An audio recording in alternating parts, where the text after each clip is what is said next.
novo. Essa expressão é uma expressão muito forte. Você está preparado para ser quebrado, moldado pelo Senhor? Que Deus nos ajude nesta noite a vivermos uma vida na dependência total dEle e segundo o seu coração. Nessa noite nós vamos estudar o Apocalipse capítulo 16.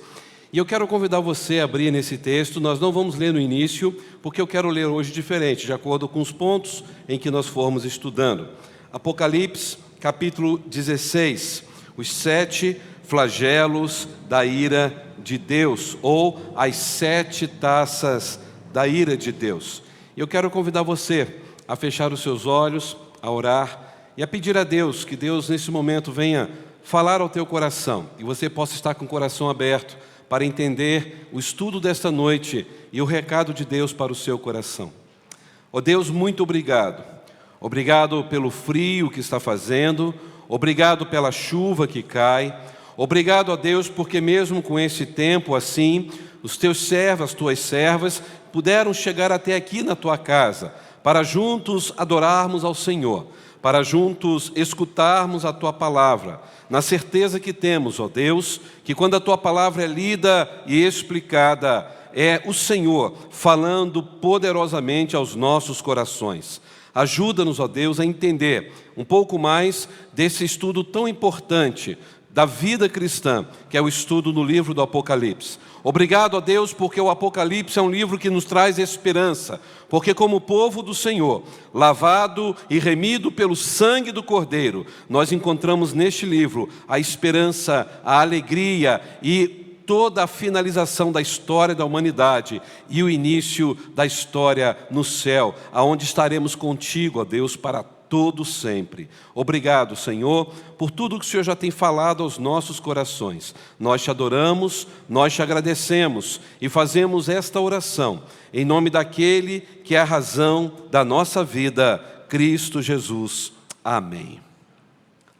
Meus queridos irmãos, é bom entender que as 7 taças da ira de Deus têm uma grande semelhança com as 10 pragas sobre o Egito. Vocês vão ver nesse capítulo que tem alguns assuntos muito parecidos. Também como tem uma profunda conexão com as 7 trombetas que nós já estudamos. Se os irmãos observarem, enquanto as trombetas eram alertas de Deus para o mundo ímpio, as taças aqui nesse capítulo falam agora da cólera, da ira de Deus que está sendo consumada sobre a humanidade. E aqui é um princípio constantemente repetido e também enfatizado nas Escrituras. Deus sempre adverte antes de punir. Vamos falar juntos? Deus sempre adverte antes de punir. Assim aconteceu no dilúvio. Assim também aconteceu em Sodoma e Gomorra. Assim aconteceu com o Egito. Assim aconteceu quando o povo de Israel foi levado para o cativeiro babilônico e lá passou 70 anos no cativeiro babilônico e depois persa. E finalmente, assim vai acontecer no juízo final. Ou seja, Deus é misericordioso e Ele sempre nos adverte antes. É isso que nós encontramos não só em toda a Bíblia, mas em todo esse estudo do Apocalipse. Enquanto as trombetas causaram tribulações parciais, objetivando trazer o ser humano ao arrependimento, as taças que nós vamos estudar hoje mostram que as oportunidades de arrependimento acabou. Não tem mais oportunidade. Aqui é uma continuação daquilo que nós temos estudado de forma paralela. Os assuntos estão acontecendo ao mesmo tempo. As trombetas, quando os irmãos estudaram, entenderam que elas atingiram 1/3 da natureza, 1/3 dos homens. Agora as taças da ira de Deus, elas estão trazendo destruição completa, 100%. Enquanto nós estudamos lá nos selos e também nas trombetas, tanto os selos quanto as trombetas tinham um interlúdio antes. Mas aqui, nessas taças, não tem interlúdio. Aqui, as taças são autorizadas a serem derramadas sobre a humanidade sem nenhuma interrupção. Então nós entendemos essas taças como flagelos, não é para ser analisado de forma literal, mas mostrar claramente que essas taças são exatamente o desamparo que os ímpios terão no juízo. Não é que vai ser uma taça literalmente sendo despejada do céu e vai cair alguma coisa na terra. Na verdade, isso são figuras de linguagem. É Deus derramando a sua justiça sobre este mundo que tem zombado da sua palavra. Só que quando isso acontecer, quando a ira de Deus for derramada sobre essa humanidade, pela graça de Deus, a igreja já estará no céu, lá no trono, adorando o Cordeiro face a face. Meus irmãos, aqui nós entendemos nesse capítulo 16 que a ceifa chegou. A humanidade que estava dividida entre os selados de Deus, os que foram cheios do Espírito Santo, com aqueles que foram selados pela besta, com o número da imperfeição, 666. 2 grupos nessa humanidade. Não existe coluna do meio. Nessa humanidade, ou temos salvos por Cristo, ou perdidos para sempre. E aqui nós encontramos, então, essa história, onde tem os seguidores de Cristo, os seguidores do Cordeiro, e os seguidores do dragão, da besta e também do anticristo. Esses que nós estamos estudando hoje, são aqueles que desprezaram a palavra de Deus e receberão a ira sobre si.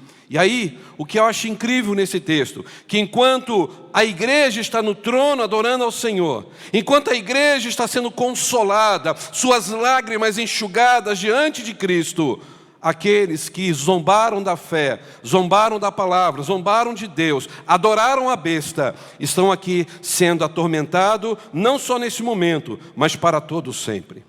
Meus irmãos, quando estudamos Apocalipse, logo no início eu falei das sessões paralelas. E esta aqui hoje é a 5ª sessão paralela.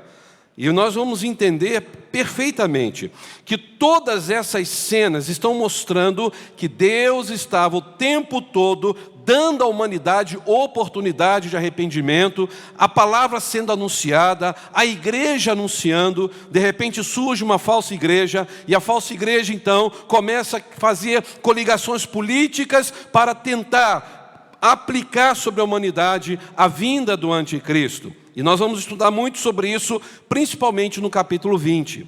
E agora, nós vamos ter que entender nesta noite, pelo menos de uma forma bem resumida, cada um desses 7 flagelos, cada uma dessas 7 taças. Então vamos ler o verso 1 e 2 do capítulo 16, porque o primeiro flagelo, ou a primeira taça, a terra está sendo agora atacada. Quando é derramada esta taça, a terra será totalmente atacada. Vamos ver o verso 1?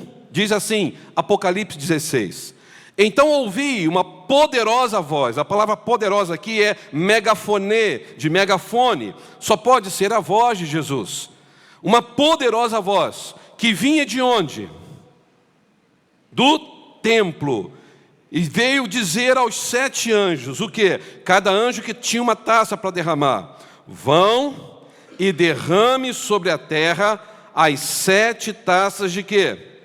Da ira, da fúria de Deus. E aí diz o versículo 2, o primeiro anjo saiu do templo e derramou a sua taça sobre a terra, e se abriram feridas horríveis e malignas naqueles que tinham a marca da besta e adoravam a sua estátua. Meus irmãos, o que é interessante aqui, que esta primeira taça aqui não é mais uma advertência, aqui é uma punição. Ou seja, todos aqueles que não têm o selo de Deus, todos aqueles que foram selados pela besta, que estavam adorando a besta, agora estão completamente destruídos. Quem não é por Cristo, é contra Cristo. Não há neutralidade aqui. Ou seja, no tempo do fim, a religião não será mais algo nominal, porque o mundo inteiro ou declara lealdade a Cristo, ou declara lealdade ao anticristo. E nós sabemos que o mundo não vai declarar lealdade a Cristo. Poucos são aqueles que vão se salvar. E aqui, os adoradores da besta simplesmente estão recusando ouvir as advertências até este momento. Mas agora, nesse caso aqui, a igreja não está mais em cena, e os adoradores da besta estão agora sofrendo, inevitavelmente, as consequências, são atormentados. Mas os crentes, como eu disse, as aflições dessa carne, tudo aquilo que viveram, agora eles não vão participar desta aflição, que é o derramamento da taça da ira de Deus. Por que a igreja vai continuar aqui, recebendo a taça da ira de Deus, se a igreja foi lavada pelo sangue do Cordeiro? Se esta taça vai ser derramada, não com um sinal de advertência mais, mas para total e completa destruição. É aquilo que diz em Romanos 8, 28, para nós crentes que vivemos hoje momentos de tribulações e de angústia. Sabemos que todas as coisas cooperam juntamente para o bem daqueles que amam a Deus. Então, se hoje eu e você passamos por alguma luta ou tribulação, nós sabemos que Deus está permitindo e que tudo isso vai ser para o nosso bem. A gente pode não entender hoje, mas tenha certeza disso, tudo será para o nosso bem. Só que nós não vamos beber desta taça que está sendo derramada aqui, nesse capítulo 16. Porque esta taça, a ira de Deus, só cairá sobre os adoradores da besta, do anticristo e do dragão. E aí vem então a segunda taça, ou o segundo flagelo. Não só a terra é atacada, mas agora o mar também é atacado. Vamos ler o verso 3? O segundo anjo derramou sua taça sobre o mar, que se transformou em sangue, como de um cadáver. A ideia aqui no texto grego é como aquele sangue grosso, igual um mingau. Eu não sei quantos aqui já viram um cadáver, né? Como pastor, eu acabo tendo que estar em vários lugares assim. Já tive que até reconhecer corpo de uma pessoa que foi baleada na cabeça. Você não vê a fisionomia da pessoa. 7 tiros no rosto era complicado, né? Mas você via aquela gelatina que estava em volta do corpo, que é a forma que fica o sangue, que começa a coagular. A ideia aqui desse texto é dizer que o mar estaria exatamente assim, igual um mingau de sangue, como um sangue de um cadáver. E diz o texto ainda no versículo 3, que morreram todas as criaturas do mar. Não há vida no mar, o mar totalmente coberto de sangue. Então, se os irmãos observaram, o primeiro flagelo nós temos o tormento dos homens. Agora nós temos a destruição completa. O mar se torna em sangue. E meus irmãos, notem aqui que a destruição agora não é apenas parcial, porque se você olhar Apocalipse 8, verso 8 e 9, lá deixou claro que 1/3 do mar iria se transformar em sangue. Aqui no capítulo 16 é mais severo, porque aqui está dizendo que todo o mar no planeta Terra ficará em forma de sangue. Então a destruição aqui, irmãos, não é apenas ambiental, mas aqui acaba com tudo, com o mar, com a vida, com o ser humano. Então para esta taça, para este flagelo, não tem limites, todas as criaturas do mar vão morrer. Este flagelo aqui, esta taça, não fala de um acontecimento talvez literal. É claro que o mar não vai virar aquele mingau de sangue. A ideia aqui é que vai haver um colapso em toda a natureza. O juízo final virá. Pedro vai dizer que este mundo, os elementos vão o quê? Arder no fogo, vão se desfazer. Não tem como dizer, a Nova Jerusalém está descendo do céu e vai ser aqui na terra. Como que pode o céu, um lugar glorioso, grandioso, espiritual, de repente se resumir a uma cabeça de alfinete que é o planeta Terra nesse universo? A ideia do texto ali da Nova Jerusalém descendo é a ideia da Nova Jerusalém aparecendo e todos vendo ela ali na sua frente como se estivesse descendo. Ela não vai estacionar aqui na terra como uma nave espacial. Há quem pense assim. Na verdade, meus irmãos, este planeta vai ser destruído. É o que a Bíblia diz. Tudo será destruído. O universo vai desenrolar como um rolo. E assim nós vamos compreender quando chegarmos no capítulo 20. O mar, então, está mostrando que todo o mar, toda criatura, tudo vai deixar de existir. E aí vem o terceiro flagelo, ou a terceira taça. Os rios também são atacados. Não só os homens, não só o mar, mas também os rios. Vamos para o versículo 4? O terceiro anjo derramou sua taça sobre os rios e sobre as suas fontes, que se transformaram em sangue. E ouvi o anjo que tinha autoridade sobre a água dizer: Tu és justo, ó santo, que és e que eras, pois enviastes estes julgamentos. Porque eles derramaram o sangue do teu povo santo e dos teus profetas. Tu lhes deste sangue para beber, é sua justa retribuição. E ouvi uma voz que vinha do altar dizendo: Sim, Senhor Deus, o Todo-Poderoso, teus julgamentos são verdadeiros e justos. Ou seja, toda a destruição do planeta, em momento algum, Deus está cometendo uma injustiça.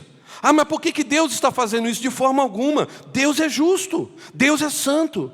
Tanto é justo que Ele está dando oportunidade para a humanidade. E a humanidade está se preocupando com Deus? A maioria não. Poucos são os que se preocupam em buscar a presença do Senhor. Vejam, meus irmãos, que aqui está agora as fontes das águas, aquilo que as pessoas têm ainda para beber. Aliás, é provado que no mundo inteiro hoje, nós não devemos ter nem 5% de água potável pelo mundo. E o continente que mais tem água potável no mundo é a América do Sul. Os irmãos conseguem imaginar, daqui a algumas décadas, as pessoas vão estar em desespero querendo água potável e não vão encontrar? E se os irmãos se lembram, lá no 5º selo, quando nós estudamos, lá diz que as almas daqueles que foram degolados pelo nome de Jesus, aqueles irmãos que pregaram o Evangelho e foram mortos, estavam debaixo do altar, vindicando a justiça divina pelo sangue deles que foi derramado. O que eles clamaram? Ó grande Senhor, até quando o Senhor não vingarás o nosso sangue? E o que o Senhor falou para aquelas pessoas? Descanse um pouco, e descansar ali não é dormir, descanse um pouco, o tempo vai chegar. E meus irmãos, quando você olha agora esse capítulo 16, a gente vê que Deus está dando resposta àquela oração. Aquelas almas que estavam debaixo do altar, lá no capítulo 6 de Apocalipse, agora aqui estão sendo vingadas, porque quem faz a justiça é Deus. Lembra o que diz Romanos 12, a partir do verso 14? A Bíblia diz o quê? A ninguém devam dar mal por mal, mas sim, se alguém te fizer um mal, você deve devolver com bem, não é assim? Mas aí diz o seguinte: mas dai lugar à ira, porque minha é a vingança. E alguns acham que esse versículo aí, se eu não me engano, é o 17 ou 18 de Romanos capítulo 12, é a você ficar irado com aquela pessoa que te fez mal. Não, dai lugar à ira, mas a ira ali é de Deus. Deixa que Deus é o justo juiz, porque nós fazemos justiça com as nossas mãos e a nossa justiça é corrompida. O justo juiz é o Deus Todo-Poderoso. Lembram de Tiago? Quem é o único e verdadeiro juiz? É Deus. Quando eu quero julgar uma causa de alguém e questionar a vida de alguém e apontar o dedo para alguém, eu estou querendo tomar lugar de quem? De Deus. Logo, se eu quero tomar o lugar de Deus, eu estou me transformando num demônio. Porque Satanás não quis ser igual a Deus. Quando nós julgamos alguém, nós estamos querendo tomar o lugar de Deus e estamos nos transformando em demônios. Então, meus irmãos, nesse capítulo 12 de Romanos, diz o seguinte: nós devemos deixar que Deus tenha o tempo certo para manifestar a ira dele. A gente não tem que querer fazer justiça com as nossas mãos ou com a nossa capacidade. Deus é justo. E aqui, meus irmãos, Deus é apresentado como juiz onipotente. Não é isso que diz aqui no capítulo 16, versos 5 a 7? Podemos ler? Não sei se todos conseguem enxergar essa letrinha pequena. E ouvi o anjo que tinha autoridade sobre a água dizer o quê? Tu és justo, ó santo, que eras, pois enviastes esses. Quem pode enviar julgamento? Quem pode dar retribuição ao mal que o ser humano, ou talvez os inimigos de Deus estão fazendo? É a igreja? É ir na justiça e querer entrar na justiça contra alguém? Quem é que é o justo juiz? É Deus. Ele está vendo tudo o que está acontecendo com você e comigo.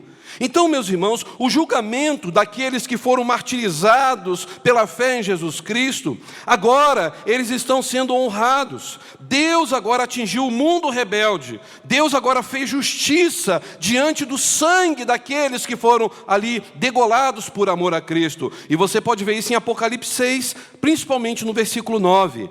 E a resposta que Deus está dando à oração daquelas pessoas está acontecendo aqui diante dessa terceira taça da ira de Deus. Por isso que todo mundo está sendo destruído, o mar transformando em sangue.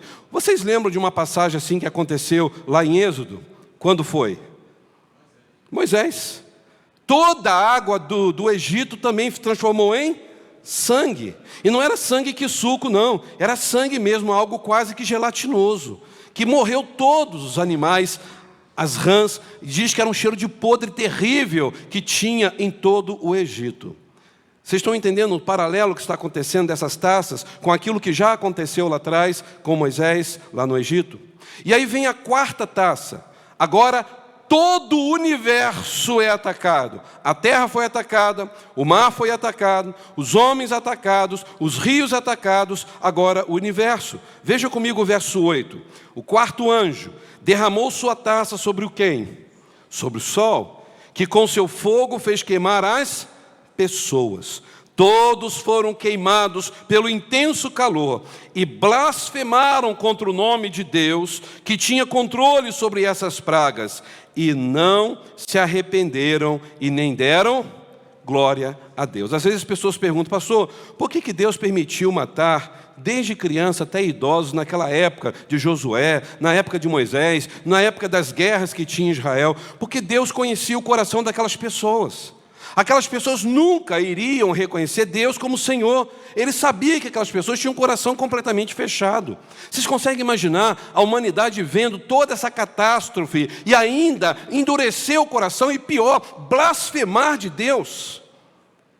Zombar de Deus e gritar contra Deus. Por que Deus está permitindo o sol esquentar tanto assim? Irmãos, lembra que eu falei no início que o sol é símbolo de quê? De majestade.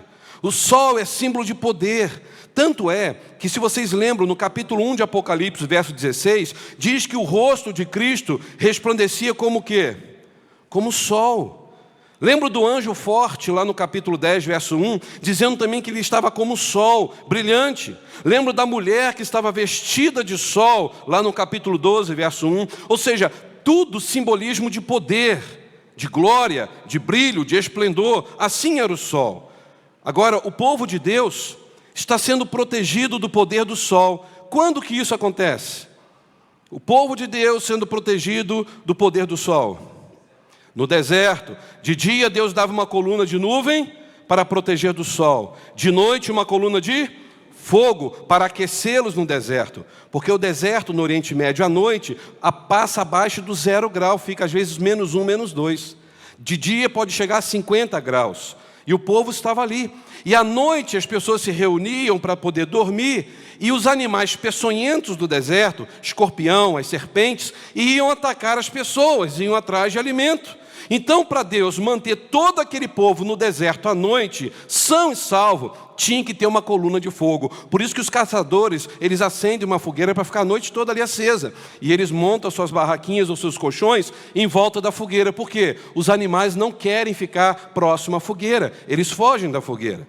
Então Deus estava protegendo. Agora aqui também, Deus protegeu o seu povo. Por quê? Porque o seu povo não vai sofrer essas calamidades da natureza. Porque é a taça da ira de Deus.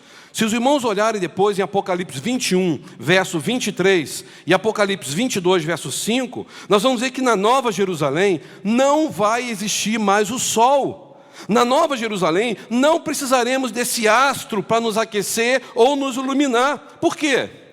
Porque os santos experimentarão a luz de quem? Do Senhor do sol, do próprio Deus, do próprio Cristo, do próprio Espírito Santo.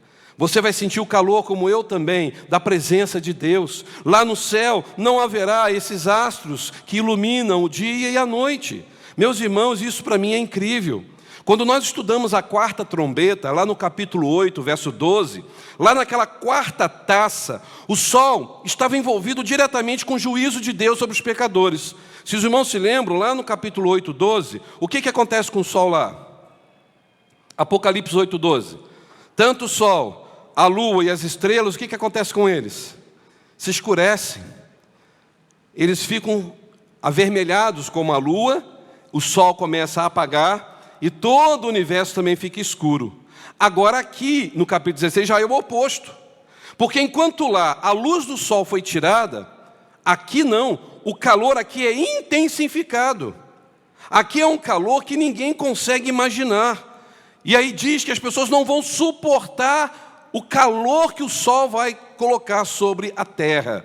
Então, os pecadores que não se arrependeram, quando o sol se escureceu, A humanidade que zombou de Deus, quando a luz se transformou em sangue e as estrelas se escureceram, agora eles estão simplesmente recebendo sobre eles todo o calor do sol. E eles não adoraram a Deus lá atrás e muito menos iriam adorar agora. E nessa circunstância, eles simplesmente estão recebendo sobre eles aquilo que Deus tinha advertido. Eles não deram ouvidos à palavra de Deus. E as pessoas aqui são atingidas com essa ação divina. Os homens que não quiseram se santificar, os homens que não quiseram buscar a Jesus Cristo, os homens que preferiram viver na imoralidade sexual, na corrupção, no pecado, simplesmente blasfemaram de Deus, agora estão recebendo sobre si o castigo de Deus e não tem mais volta, não tem mais possibilidade de arrependimento.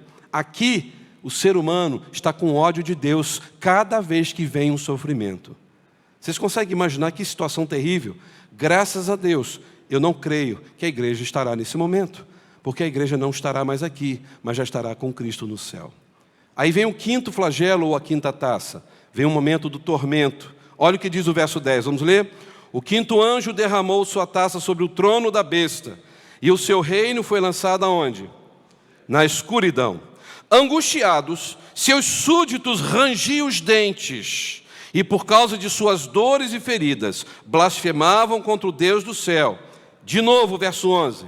E não se arrependeram dos seus atos perversos. Irmãos, aqui Deus está punindo os homens que não quiseram se arrepender dos seus pecados. Deus atingiu a terra, o mar, a água, o fogo, o ser humano. Deus atingiu o universo. E agora esse quinto flagelo é o quinto flagelo que mostra que o sistema político da humanidade vai estar completamente sendo atacado pela ira de Deus. Quem está sendo atacado diretamente aqui? Este golpe fatal sobre o trono de quem? Qual é o trono que está recebendo o golpe aqui? Da besta. Ou seja, Satanás está tendo o maior golpe de toda a sua história. Meus irmãos, isso aqui está mostrando exatamente o momento em que Deus está fazendo cumprir aquela ideia de Romanos 16, 19 e 20. O Deus de paz esmagará Satanás debaixo dos nossos pés. Ou seja, o reino da besta, que está em oposição a Cristo e a sua igreja, agora está sendo atacado diretamente. Eles não gritaram lá atrás no capítulo 13, quem é como a besta? Quem é maior do que a besta? Agora eles estão vendo que quem é maior do que a besta é o Rei dos Reis, é o Senhor dos Senhores, é Jesus Cristo. Meus irmãos, esses seguidores da besta estão sofrendo, e agora eles estão blasfemando, e não há qualquer traço de arrependimento sobre a vida deles. Eles preferem morder a língua do que gritar, nós somos pecadores. Vocês conseguem imaginar o estado espiritual dessas pessoas? São pessoas que simplesmente, mesmo tendo um juízo tão duro sobre suas vidas, o coração continua mais duro ainda. Eu pergunto aos irmãos, a humanidade hoje, vocês conseguem ver a humanidade também com o coração aberto para as coisas de Deus ou com o coração fechado? Você vai pregar o evangelho, eu não quero saber disso aí não. As pessoas não querem saber das coisas espirituais. A gente vê nitidamente, a própria mídia diariamente deprecia a Bíblia, a igreja e tudo que se refere ao nome de Jesus. Meus irmãos, aqui a humanidade estava ali, ainda adorando a besta, enquanto Deus derrama a sua ira sobre o trono da besta, que é um trono político, que está manipulando a humanidade, tentando unificar todos os poderes e fazer com que somente um seja o cabeça e que leve a humanidade para longe dos princípios de Deus. E nós entendemos que só existe um caminho, porque Jesus disse o quê? Eu sou o caminho, a verdade e a vida, e ninguém vem ao Pai, senão por mim. Os adoradores da besta não quiseram saber de Jesus, não quiseram seguir este caminho. E lembre-se, irmãos, não existe neutralidade nessa história. Ou você está salvo, ou você está perdido. E aí vem a sexta taça, a destruição completa. Diz o versículo 12... O sexto anjo derramou sua taça sobre o grande rio Eufrates, e ele secou, abrindo o caminho para quem? Para os reis que vêm do Oriente, ou seja, aqueles que são inimigos do povo de Israel. Eu não sei se os irmãos estão conseguindo ver bem essa foto aí. Esta é uma foto atual lá do rio Eufrates. Para quem não sabe, irmãos, o rio Eufrates é um rio que atravessa diversos países, inclusive Turquia, Síria e Iraque. As mudanças climáticas ali, como a redução de chuvas, o aumento das temperaturas, têm afetado o nível do rio. Então, há meses que esse rio está justamente assim. O grande rio Eufrates está vivendo um período de seca prolongada. Tanto é que as pessoas podem passar e transitar por este rio, que ligam essas nações. Só que nós entendemos que esta seca no grande rio Eufrates é um cumprimento de uma profecia bíblica. Que profecia? Apocalipse 16, 12. O que diz aqui? Que o sexto anjo derramou sua taça sobre o quê? O grande, não é pequeno, o grande Eufrates, o grande rio, que era o orgulho de todos eles. E diz que ele secou. Naquela época, dizer que o rio Eufrates secar, eles iam rir. Jamais. Este rio todo grande, gigante, maravilhoso, glorioso, esse rio nunca vai se secar. Prova está aí, ó. Já está secando. É claro que chegando a chuva vai subir de novo o nível, mas isso já prova que este rio, sim, ele tem sim a capacidade de secar, porque a palavra de Deus estava falando e está se cumprindo. Ou seja, esta profecia é para dizer que quando o rio Eufrates secar, vai abrir caminho para quem? Para os reis que vêm do Oriente, ou seja, aqueles que estão desejosos em destruir por completo a nação de Israel. A ideia desse texto, irmãos, é exatamente o seguinte: assim como Deus abriu o Mar Vermelho para o povo de Israel passar e sobreviver, agora o rio Eufrates vai se abrir, ou seja, vai se secar, para o povo sofrer, não para o povo ser completamente protegido, ser um povo que está isento de toda a perseguição. Aqui está dizendo o seguinte: eles vão vir para atacar, eles vão vir e vão aproveitar esta sequidão do rio Eufrates para tentar destruir a nação de Israel. E aí, meus irmãos, quando eu olho para esse texto, eu vejo que essa profecia não está longe de acontecer. As nações estão com ódio de Israel, principalmente agora, com esta guerra aí com a faixa de Gaza, tem levantado muito mais ódio do povo contra a nação de Israel. E aí nós estamos vendo os países em volta de Israel, estão realmente desejosos em destruir a nação de Israel. Inclusive, a própria China autorizou a retirada de todos os cidadãos chineses de Israel, agora nesse mês passado, mês de maio, se os irmãos leram as notícias. Por quê? Porque Israel e a China não estão falando mais a mesma língua. Eles já estão tendo problemas diplomáticos e a situação vai piorar. E aonde que a China fica dentro do mapa bíblico? Fica na direção de Gog e Magog, como a Rússia é também no extremo norte de Israel. Agora continua o texto, versículo 13. Então vi saltarem da boca do dragão, olha só que figura horrorosa.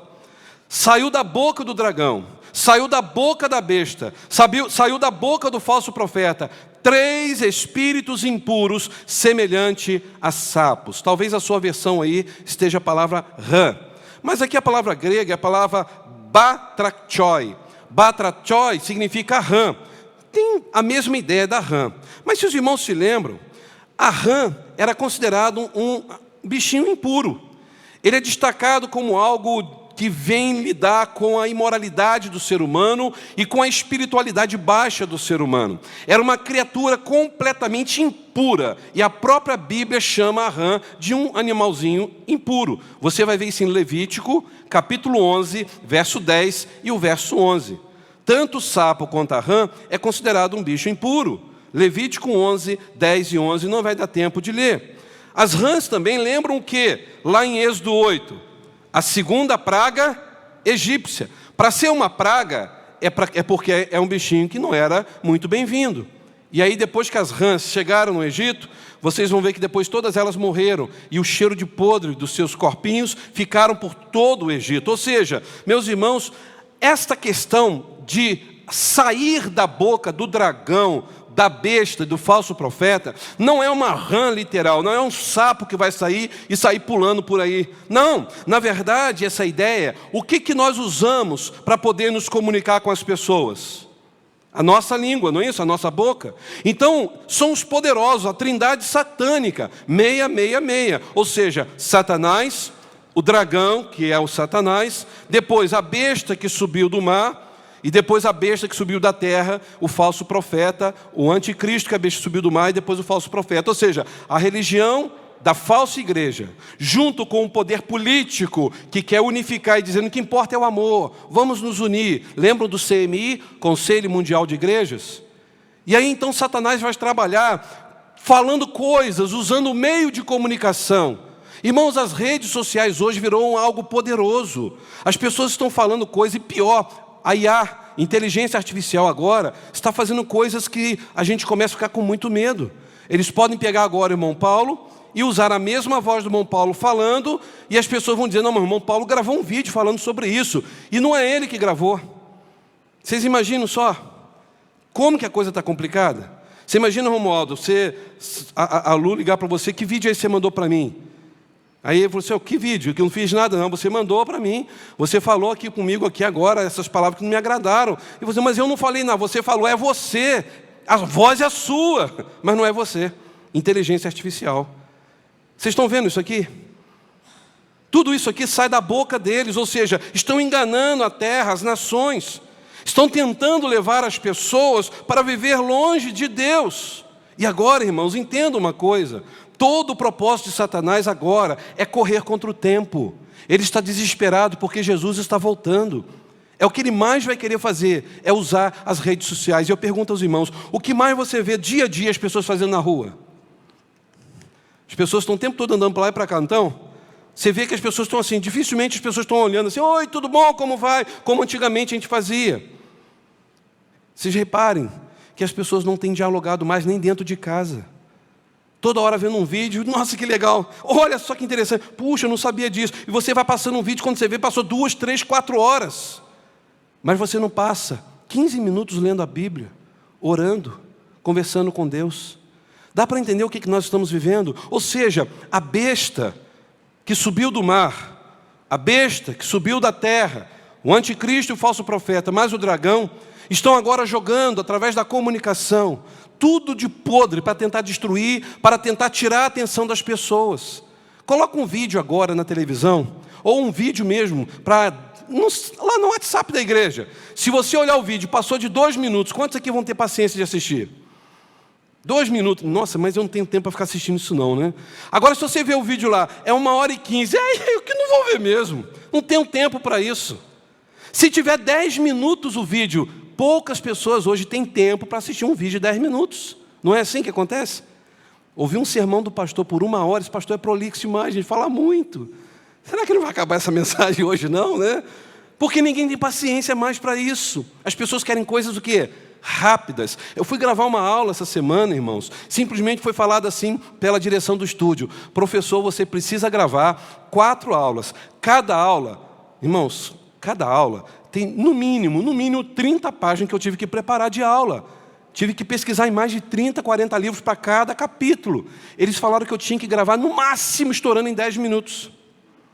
Como que eu vou gravar uma aula de 10 minutos para falar de um assunto de 30 páginas? Sabe quanto tempo que deu minha aula? 52 minutos. Eles ficaram desesperados. E agora, professor? Eu falei, agora não, eu estou ficando sem voz, que eu tenho mais 3 vídeos para gravar. Mas vai ser os 3 de 50 minutos. Gente, para poder dar todo o conteúdo, eu tenho que falar o que está no conteúdo. Mas as pessoas não querem isso. Aquilo me assustou. Estudantes de teologia não querem muito conteúdo. Querem só o básico para poder se formar e receber o diploma. É por isso que nós temos tido hoje igrejas superficiais. Aceitam tudo que é pregado. Porque não querem estudar a Bíblia, a começar dos seus líderes. Pastor bom é pastor que prega 15 minutos. Louvor tem que ser 40 minutos. Lá no céu a gente vai fazer isso. Vai ter só louvor. Não tem nem mais pregação, né? Pregação é o próprio Cristo falando com a gente. Mas as pessoas não querem mais tempo de estudar a Bíblia. Vocês entendem, irmãos, porque agora saem esses espíritos demoníacos da boca deles? Ou seja, o mundo está agora aqui simplesmente amando muito mais a informação, as redes sociais, do que a própria palavra de Deus, que é viva, que é eficaz, que é lâmpada para os nossos pés, que é luz para os nossos caminhos. Pergunta que eu faço aos irmãos, não precisa levantar a mão. Nós estamos agora chegando praticamente na metade do ano, encerrando o primeiro semestre de 2025. Parece que foi ontem, né? Que estávamos aqui orando, agradecendo a Deus pelo ano 2024. 6 meses. Em qual capítulo da Bíblia você já chegou? 6 meses. Pastor, acho que eu já devo estar em Levítico. Que bom, porque tem gente que ainda está em Gênesis, né? Meus irmãos, se eu falo que a palavra de Deus é doce como mel, a palavra de Deus é a direção da minha vida, eu não tenho paciência de ler a Bíblia. Isso aqui é muito complicado ler esses textos aqui. Ah, eu vou comprar a Bíblia na linguagem de hoje. Cuidado, irmãos. Eu não gosto da linguagem de hoje.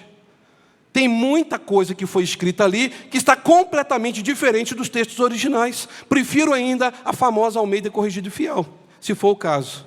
Porque, na verdade, irmãos, hoje as pessoas não querem ter tempo para poder ler a palavra, pegar um dicionário, analisar. Quando se dá uma revista de escola bíblica dominical, a pessoa às vezes nem a revista lê. E aí, quando chega na hora de dar aula no domingo, quer ficar lendo revista. Irmãos, domingo não é dia de ler revista em sala de aula. É dia de discutir o assunto, de conversar, de crescer, de ler a palavra. E aí a gente começa a ver que as pessoas passam a semana inteira, mas não conseguiram ler nenhuma revista da escola dominical, nem os textos pedidos para a semana toda, porque tinha coisas mais importantes. O que era mais importante? Horas passando vídeos. Dá para vocês entenderem a ação de Satanás nesse tempo? Está aqui em versículo 13. Ao verso 14, são espíritos demoníacos que vão fazer o quê? Realizam sinais. E vão aonde? Aos governantes da terra, no poder máximo, a fim de reuni-los para a batalha contra quem? Contra o Senhor, no grande dia de Deus, o Todo-Poderoso. Irmãos, o que o dragão, a besta e o falso profeta, o que eles estão querendo fazer? Ir contra Deus, ir contra tudo que é de Deus nessa terra, ir contra a igreja de Cristo. Então, quando Satanás e o mundo estão se armando para esta luta contra a igreja, é esse o momento que Cristo vai aparecer, livrar o seu povo e triunfar sobre os seus inimigos. Essa batalha, irmãos, dessas nações contra o Senhor, contra Cristo, contra a sua igreja, é inspiração satânica, utilizando dos meios de comunicação, como sapos que saem rãs das suas bocas, para causar podridão nos ouvidos, na mente e no coração do ser humano. E aí diz o que o versículo 15? Jesus está dizendo, não se preocupe com isso não. As redes sociais hoje em dia, se João tivesse nos dias de hoje, ele ia falar mais ou menos sobre isso aqui. Mas nós estamos lendo o texto escrito há mais de 2000 anos atrás. Olha o que vai dizer no versículo 15. Eis que venho como um ladrão, bem-aventurado aquele que vigia e guarda as suas roupas, para que não ande nu e não se vejam as suas vergonhas. Irmãos, nós estamos no século 21, e o que mais a gente vê hoje? A exposição do corpo das pessoas. Pior, pessoas que são crentes, ou dizem que são crentes em Jesus, colocam fotos no grupo do WhatsApp, nuas, ou de biquíni, ou de sunga, e achando que aquilo é normal. Exposição do corpo, para quê? Com que objetivo? Uma vez eu chamei a atenção de uma irmã lá em São Paulo, e ela ficou muito chateada comigo, eu chamei em particular ainda. Eu chamei a minha esposa, vamos conversar com ela, porque a foto dela, eu até falei, amplia essa foto. Ela, você acha essa foto aqui de uma pessoa que está ali glorificando ao Senhor? Ela, pastor, mas tem que saber separar as coisas, isso aqui é uma coisa pessoal minha, pessoal sua que está exposta. Está o mundo inteiro vendo. Você acha que isso aqui glorifica o nome do Senhor? Não glorifica, pastor, mas ela sempre dando uma desculpa para o mais. Ela tirou uma foto simplesmente assim, com o busto quase todo aparecendo e com a mão assim. Eu falei, para que colocar o dedo na boca e fazer isso? Ela, pastor, as meninas fazem isso, é legal. Eu estou na moda. Eu falei, meus irmãos, minha irmã, isso não se faz, você está querendo se expor, você tem que se preservar. Esse texto está dizendo o quê? Bem-aventurado, mais do que feliz, aquele que faz o quê? Que vigia. Quando você está usando uma roupa indecente, você está levando o próximo a quê? A viver uma vida santa ou pecar? Pecar. Se você está numa praia, tudo bem, está todo mundo assim, mas você está num lugar fechado, um lugar que as pessoas estão ali todas arrumadas e tem que usar uma roupa completamente cheia de decote, ou o rapaz usando aquelas roupas toda apertadinha, né? Virou aquela moda de sertanejo, né? Expondo o corpo. O nosso corpo é templo do Espírito Santo. Ele deve mostrar para as pessoas quem habita em nós. E quem habita em nós? É Cristo. E nós passamos por isso, irmãos. Nesse verso 15, fala agora da derrota do inimigo. E a segunda vinda de Cristo vai vir assim, inesperadamente, repentinamente. Para os ímpios, isso vai ser um dia de terror. Mas para os filhos da luz, que estão preparados, aguardando esse momento, vai ser um dia de vitória. A igreja, irmãos, precisa estar vigiando, esperando a volta do Senhor. E aí eu pergunto aos irmãos, estamos vigiando? Meus irmãos, depois da pandemia, o que aumentou de divórcio no nosso país é algo surpreendente. Porque antes da pandemia, a cada 100 mil casamentos, 10 mil se divorciavam.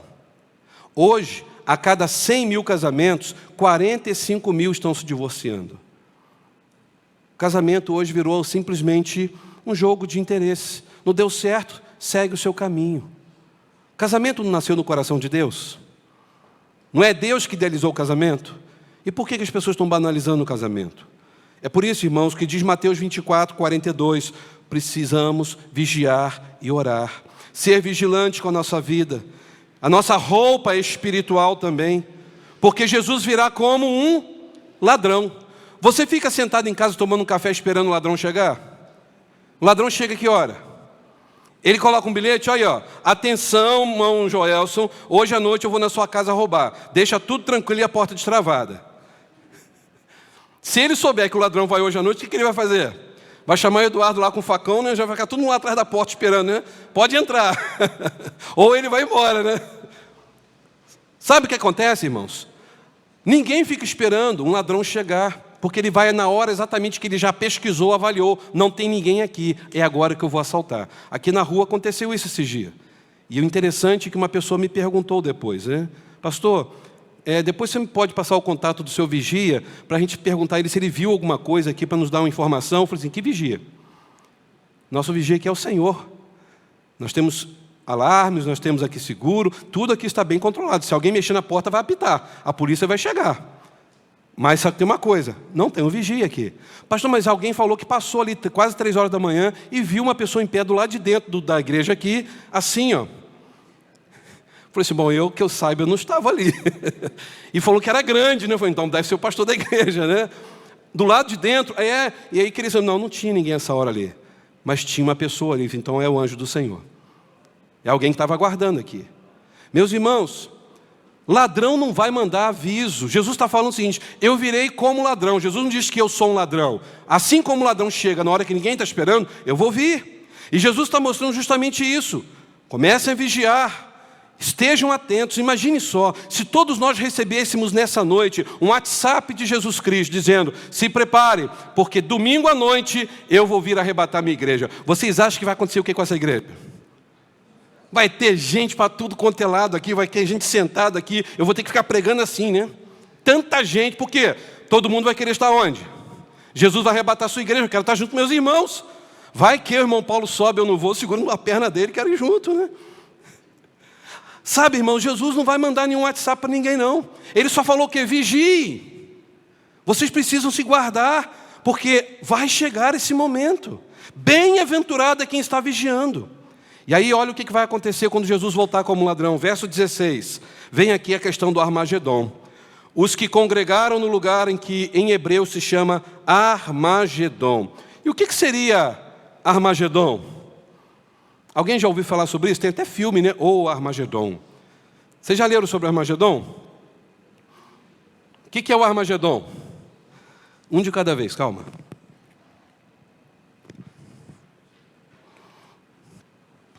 Não procuraram para ver? Aqui tem 2 palavras hebraicas. Har, Megido, ou monte de Megido. Monte do Megido, está aqui a foto, que é o Vale do Armagedom. Por quê? É um lugar plano, grande, e tem o Armagedom, onde era a cidade em cima, que é o monte do Megido. Desse monte você tem uma noção geral de todos os inimigos que podem vir de qualquer lugar. É muito grande. Você chega desse topo ali, irmãos, quando eu fui lá em Israel, aquela parte de cima ali, você olha para tudo quanto é lado, parece que nunca acaba, é tudo reto, vai embora a vida toda. Então a ideia aqui é que este local, um local mais ou menos a uns 30 quilômetros do sul de Nazaré, é um monte em que você encontra na própria Bíblia algumas batalhas relevantes que aconteceram ali. Megido, irmãos, então, aqui não é uma cidade comum, era um lugar estratégico para batalhas. para a pessoa conseguir enxergar o seu inimigo e falar, ó, ele pode correr que eu estou vendo onde ele está, eu vou atrás dele. Ele não tem como se esconder. Então quem estava no monte do Meguido, por isso que Armagedon, vale, monte do Meguido, estava ali tendo visão de todos os campos e sabendo ter um planejamento para a guerra. Ou seja, nesse momento, nós vamos ver na história bíblica muitas guerras que aconteceram ali, com os cananeus, com os assírios, com os egípcios, com os babilônicos, com os persas. E aí, o que me chama a atenção é que a arqueologia revelou que eles foram escavar ali nesse monte de Meguido, encontraram mais de 20 camadas de ocupação. O que é 20 camadas? De acordo com você escava uma parte da terra, você encontra um tipo de utensílios usado numa época. Aí você escava um pouquinho mais e encontra uma outra camada com outro tipo de utensílios, vasos, cerâmicos de outra época, e vai escavando até chegar. Imagine 20 camadas. Lá eles encontraram 20 camadas. Sabe o que significa isso? Que aquele local foi reconstruído muitas vezes, porque teve sucessivas guerras, sucessivas destruições. Então esse lugar aqui, o Armagedon, é um lugar de muitas guerras, muita destruição, muita reconstrução. Então quando o Senhor usa essa expressão do Armagedon, não quer dizer que Jesus vai voltar justamente ali, e ali ele vai traçar uma guerra com o diabo, com todo o exército terrível desse mundo, não. Isso aí é apenas uma figura de linguagem. Essa batalha final da vitória de Cristo sobre todos os seus inimigos, isso é apenas uma figura de linguagem, reutilizando a ideia do vale do Armagedon, ou vale do Meguido, um lugar onde que todo mundo sabia que ali tinha guerras e batalhas terríveis, muito sangue ali era derramado. E aí, meus irmãos, o texto diz que quando Jesus vier, ele vai esmagar os inimigos, vai acabar com toda a ordem de Satanás. Então, é o fim. O Armagedon simboliza, vai haver uma guerra. Aqueles homens que rejeitaram a Cristo vão vê-lo na majestade e vão zombar, e depois vão se lamentar, e depois vão ser destruídos. É aquela questão da agora, mostrando a segunda vinda de Cristo vai acontecer, todos verão, e todo o mal será destruído para sempre, assim como acontecia no vale do Armagedon. Não é que a Armagedon vai acontecer uma guerra ali naquele local, não. Aquilo ali é apenas uma forma de lembrar que tudo o que aconteceu de guerra contra Israel acontecia no vale de Meguido, ou no Armagedon. Deu para os irmãos entenderem? O lugar do juízo, ou seja, vai acontecer um juízo sobre essa humanidade. E por fim, vem o último flagelo, a 7ª taça. Não vai ter mais a existência deste planeta, agora tudo foi consumado. Verso 17, vamos ler? O 7º anjo derramou sua taça no ar, e do trono do templo veio um forte grito. Qual é? Está terminado. Lembra quando Jesus gritou na cruz? Ele gritou que está consumado. A ideia aqui é exatamente a mesma ideia, está terminado. Então, naquele exato momento, diz o que no verso 18, vamos ler? Houve trovões, relâmpagos, estrondos e um forte terremoto, o mais violento desde a criação da humanidade. Ou seja, a humanidade nunca verá, jamais, um terremoto desse, porque vai ser o último e vai destruir tudo. Imagine Petrópolis com tantos prédios aqui nesse centro, né? Quando der um terremoto nesse lugar. Meus irmãos, diz o verso 19, a grande cidade Babilônia se dividiu em 3 partes, e as cidades de muitas nações tombaram. Deus se lembrou de todos os pecados da Babilônia e a fez beber do cálice cheio do vinho da sua furiosa ira. Todas as ilhas desapareceram, todos os montes foram arrasados. Irmãos, quando esse dia chegar, não somente as ilhas, a terra, tudo vai desaparecer. As cidades, as civilizações, todo o orgulho que os povos batem no peito das suas construções, as maravilhas que existem no mundo, tudo vai entrar em colapso. A punição divina chegará nesse dia. E esse momento é um momento de total extinção da raça humana. Agora é apenas a eternidade. Mas preste atenção, versículo 21, que é o último. Houve uma forte tempestade de quê? Logo depois do terremoto. Granizo, com pedras que pesavam até 35 quilos. Eu não sei se na sua Bíblia tem outra versão. Talvez vai falar de medidas aí, né? Alguns vão falar medidas. Alguém tem outra versão ou está 35 quilos na sua Bíblia? Um talento, né? Que equivalia mais ou menos a 30 a 35, mais ou menos. Aqui o texto grego está dizendo que era uma peça como se fosse fundida, talvez um ferro que pesasse cerca de 35 quilos. Você consegue imaginar uma pedra dessa de granizo de 35 quilos caindo do céu sobre as pessoas? E é o que diz no final para completar todas essas taças? E essas pessoas fizeram o quê? Deus tem misericórdia de nós. Deus, nós pecamos contra ti. O que elas fizeram? Blasfemaram contra Deus por causa da terrível praga do granizo. Teve um dos meus alunos que calculou esse tipo de pedra. Ele acredita, pastor, provavelmente aqui no texto grego é realmente entre 27 a 35 quilos. Eduardo fez uma vez uma pesquisa sobre talentos, né, Eduardo? Quanto que dava 1 quilo do talento? Chega mais ou menos a isso mesmo, quase 35 quilos. Agora, talvez os irmãos falem, pastor, eu nunca vou ver isso, será? Se vocês olharem no Guinness Book de 1997, as maiores pedras de granizo já registradas na história tiveram cerca de 1 quilo. E caíram em Bangladesh em 14 de abril de 1986 e mataram, sabe quantas pessoas? 92 pessoas. Granizo de cerca de 1 quilo. A maior pedra depois dessa, que caiu nos Estados Unidos, foi cerca de 750 gramas, próximo a 1 quilo, com diâmetro de 14 centímetros, caiu em Coffeyville, em Kansas, no dia 3 de setembro de 1970. Então, meus irmãos, vocês conseguem imaginar pedras de granizo como essa que foi registrada aí, que eu coloquei na foto, caindo do céu sobre as pessoas? Veja rapidamente a sua Bíblia em Êxodo 9, 24. A tempestade de granizo, e lá era granizo com fogo. Alguns acreditam que eram tempestades também vindo do monte Santorini, não é isso? Lá da Grécia, se não me falha a memória, que houve uma explosão naquela época. Êxodo 9, 24 diz o quê? Quem gostaria de ler?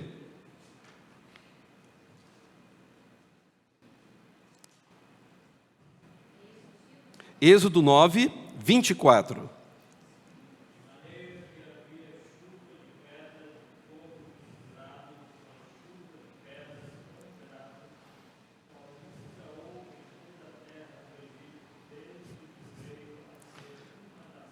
Olha só, o que aconteceu lá no Êxodo?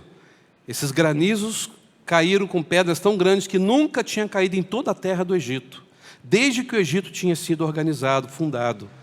Aqui agora em Apocalipse está dizendo o seguinte: vai ser uma tempestade que vai ser a pior de toda a história, caindo pedras de granizo de cerca de 35 quilos do céu sobre a humanidade. Isso é pior do que um torpedo, né? Do que uma bomba sobre a humanidade. Talvez poderia ser chuva de meteoros, porque o planeta Terra não está isento disso. Pode ser, não sabemos. Uma questão é, a ira de Deus será derramada sobre este planeta. Agora, para mim e para você, a vitória de Cristo é completa, é perfeita, é esmagadora. O trono do dragão vai perecer, os reinos deste mundo vão cair, os inimigos serão vencidos, mas a igreja militante de Cristo, ela será triunfante para sempre. Cristo virá em glória, a história vai fechar as suas cortinas aqui na terra, mas para a igreja, as cortinas vão se abrir, porque vai começar um novo ciclo que vai ser eterno, onde ela estará adorando o Cordeiro para todos sempre. Você tem certeza que vai estar lá nesse dia, na presença de Jesus, adorando o Cordeiro de Deus? Jesus está voltando, mas você está preparado? Nós estamos cientes de que fomos lavados pelo sangue do Cordeiro? Se nós estamos cientes, vamos ter bom ânimo, porque Jesus vai estar conosco na tribulação, e Ele depois vai levar a sua igreja, e assim virá o juízo sobre esta humanidade. Eu vou. Você vai? Eu quero convidar você a fechar os seus olhos. Vamos orar nesse momento. Hoje Deus está nos dando a oportunidade de pregar o Evangelho, de ajudar as pessoas menos favorecidas, de mostrar para elas que existe um Deus que as ama, um Deus que quer mudar a história de suas vidas, Deus que é amor, mas nós precisamos dizer para essas pessoas que Deus também é justiça, e que Deus também vai derramar o cálice da sua ira sobre essa humanidade, mas Ele nunca fará isso sobre aqueles que são lavados pelo sangue do Cordeiro. A noiva do Senhor, a igreja, ela estará protegida para sempre. A noiva será levada para morar com Cristo no céu. É por isso, queridos, que a nossa alegria é saber que enquanto estivermos vivendo nessa terra, estamos vivendo aqui para a glória do Senhor, para que as pessoas conheçam Jesus como o único, eterno e suficiente Salvador.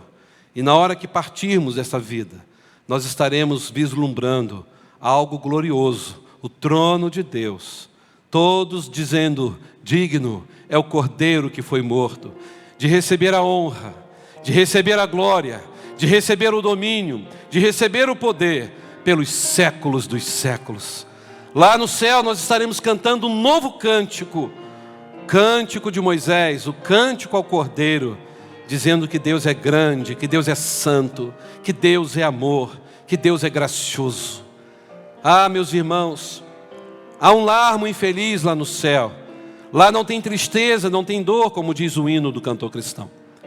A nossa certeza é que enquanto vivermos aqui, Deus vai nos abençoar aqui. Deus vai abrir portas onde não temos como abrir. Deus vai fazer com que a nossa vida seja próspera, abundante. Ele tem poder para isso. Deus vai nos usar para sermos porta-vozes da sua palavra. Mas no momento que nós partirmos, nós temos que ter essa certeza.